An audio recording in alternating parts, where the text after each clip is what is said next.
আমরা মা বাবাকে শিক্ষিত হওয়ার পরে, ইঞ্জিনিয়ার হওয়ার পরে, অ্যাডভোকেট হওয়ার পরে, ডাক্তার হওয়ার পরে, বিসিএস ক্যাডার হওয়ার পরে মা বাবাকে বৃদ্ধাশ্রমে রেখে আসি। এটা বাবাকে বলা হয় এই সূর্যের মতো। সূর্য আমাদের গরম দেয় ঠিক, কিন্তু সূর্য না থাকলে এই পৃথিবীটা অন্ধকার হয়ে যায়। তেমনি তোমার বাবা যদি তোমার জীবনে না থাকে, তোমার জীবনটা তেমনি অন্ধকার হয়ে যাবে। সে মা বাবাকে তোমরা বৃদ্ধাশ্রমে রেখে আসো, সে বাবাকে তোমরা বৃদ্ধাশ্রমে রেখে আসো, সে মা বাবাকে তোমরা বৃদ্ধাশ্রমে রেখে আসো।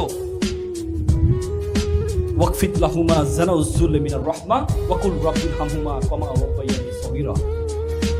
এজন্য আল্লাহ আমাদেরকে দোয়া শিখিয়ে গেছে, আল্লাহ আমার মা বাবাকে তুমি, আমার মা বাবা আমাকে যেভাবে লালন পালন করেছে, তুমি আমার মা বাবাকে সেভাবে লালন পালন করো, সেভাবে লালন পালন করো।